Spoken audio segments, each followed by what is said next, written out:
और सीधे आपको लखनऊ लिए चलते हैं। समाजवादी पार्टी अध्यक्ष अखिलेश यादव क्या कह रहे हैं, सुनिए। अब एकता को बांटने के ये खेल भाजपाई महिलाओं के बीच खेल रहे हैं, लेकिन अब ये महिलाएं ही अपनी सुरक्षा, अपमान व हर तरह के शोषण से बचने के तथा महंगाई, शिक्षा, स्वास्थ्य के नाम पर हो रही लूट को खत्म करने के लिए भाजपा को हराएंगी।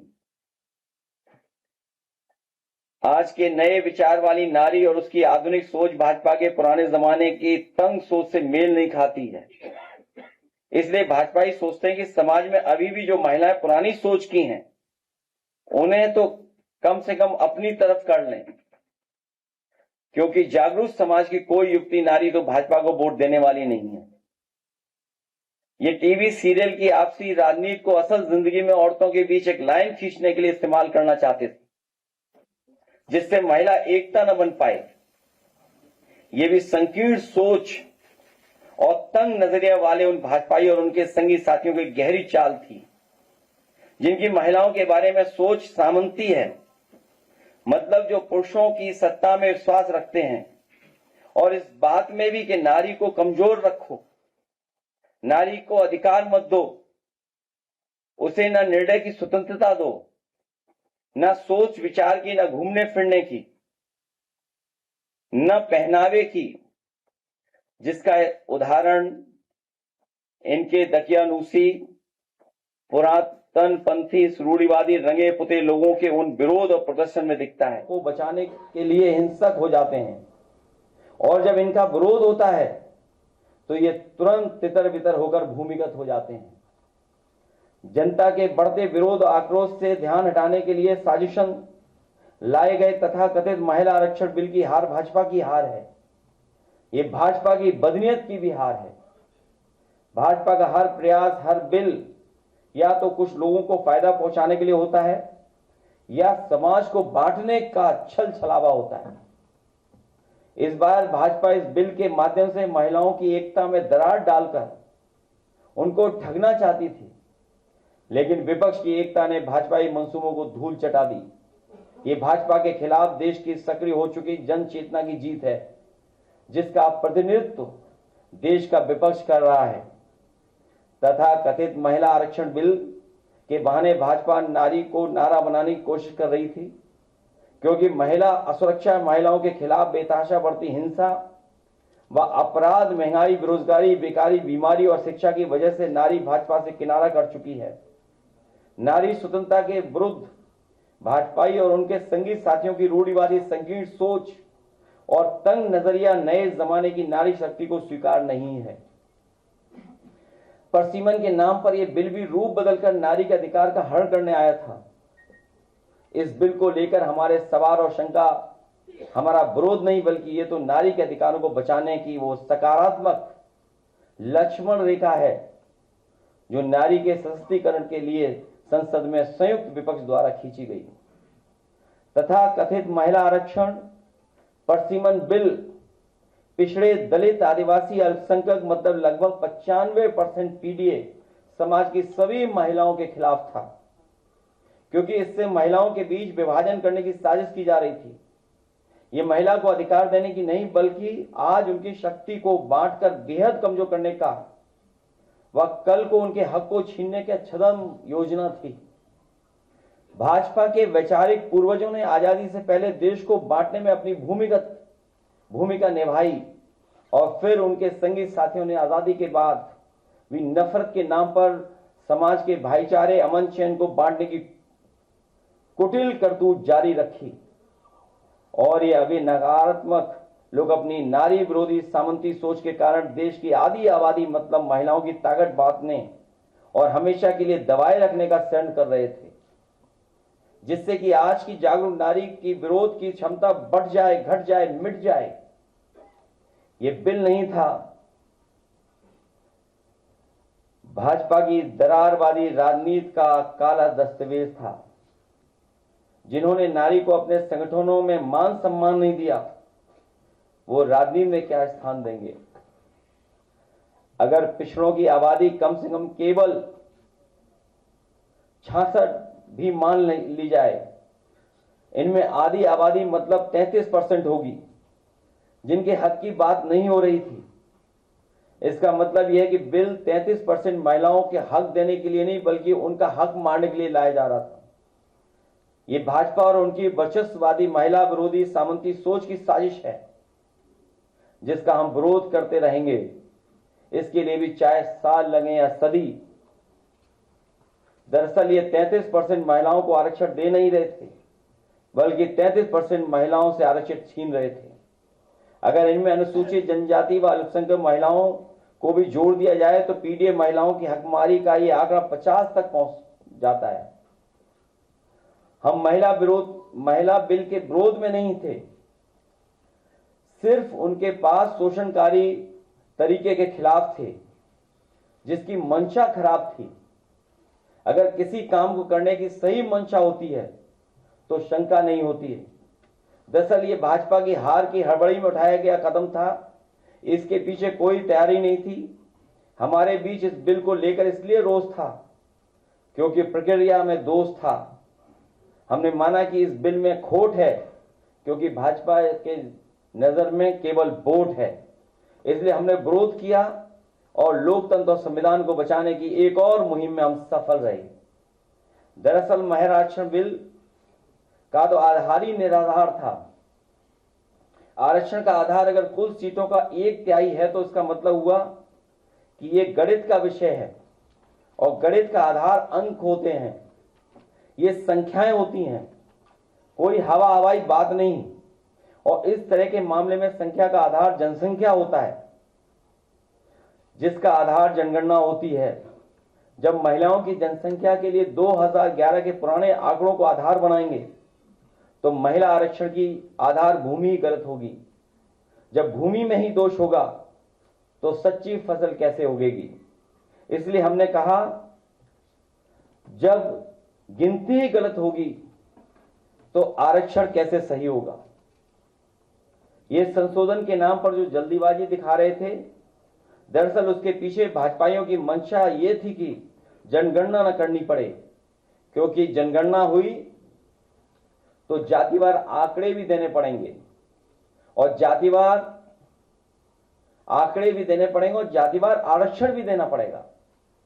ये भाजपा का एक बहुत बड़ा षड्यंत्र था जिसमें जनगणना आधारित प्रसीमन को नकार कर पिछली दलित, अल्पसंख्यक व आदिवासी महिलाओं का अधिकार लूटे जाने की गुप्त योजना थी।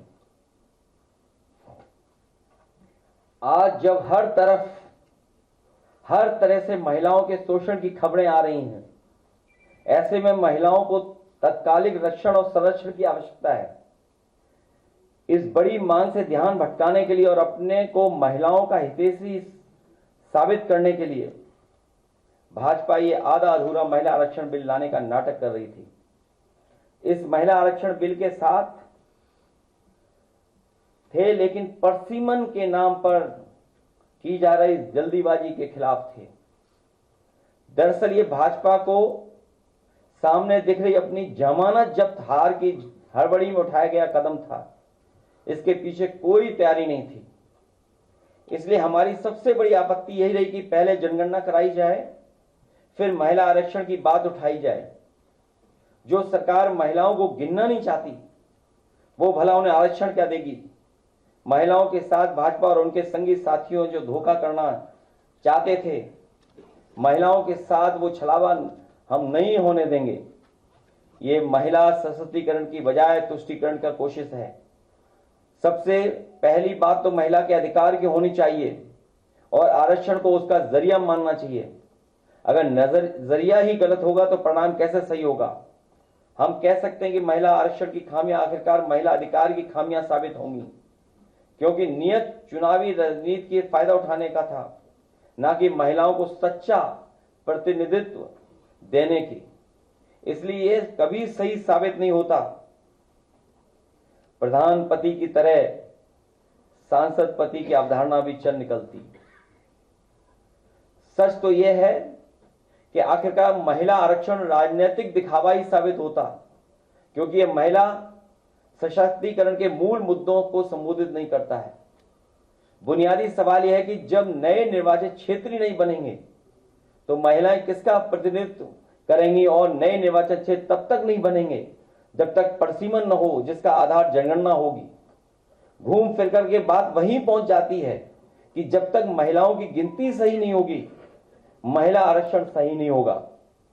महिलाएं जब तक जनप्रतिनिधित्व को लेकर शिक्षित प्रशिक्षित नहीं होंगी तो उनके शक्तियों का लोग दुरुपयोग भी करेंगे। जब स्टूडेंट यूनियन तक के चुनाव नहीं होंगे तो राजनीति की नर्सरी खत्म हो जाएगी, सच्चा महिला नेतृत्व नहीं उभरेगा। इसलिए राजनीति में भाग लेने के लिए महिलाओं के लिए क्षमता निर्माण और प्रशिक्षण की आवश्यकता को संबोधित करना होगा। योग्य प्रतिनिधित्व के लिए योग्यताएं विकसित करनी होंगी। साथ ही सामाजिक मानसिकता भी एक दिन में नहीं बदलेगी। हमारे पुरुष प्रधान समाज में नारी को राजनीति में आने से रोकने के लिए तरह तरह के षड्यंत्र भी किए जाते हैं, जिनमें से एक ये भी है कि राजनीति को इतना बदनाम कर दो कि सामान्य समझ के लोग राजनीति में अपने लोगों को भेजने से रोकें और कुछ प्रभावशाली लोग अपने लोगों के लिए रास्ता साफ कर लें। इसके लिए रूढ़ियों और पूर्वग्रहों से लड़ने के लिए वातावरण बनाना होगा। अगर जल्दीबाजी में महिला आरक्षण भ्रष्ट और स्वार्थी लोगों में चला गया तो महिला का और भी शोषण होगा और वो ताकतवर होने की जगह और भी कमजोर किए जाने की सियासत की शिकार हो जाएंगी। महिलाओं को स्वयं भी मनोवैज्ञानिक बाधाओं को दूर करने के लिए समय लगेगा, क्योंकि महिलाओं को राजनीति में भाग लेने के लिए मनोवैज्ञानिक बाधाओं का सामना करना पड़ता है, जिसके लिए स्कूली स्तर से ही उनके आत्मविश्वास को बढ़ाने, सामाजिक प्रतिक्रियाओं के डर से बाहर लाने और पारिवारिक जिम्मेदारियों के नाम पर आने वाली मानसिक सामाजिक बाधाओं को पार करना होगा। इतना बड़ा बदलाव एक दिन में नहीं आ सकता।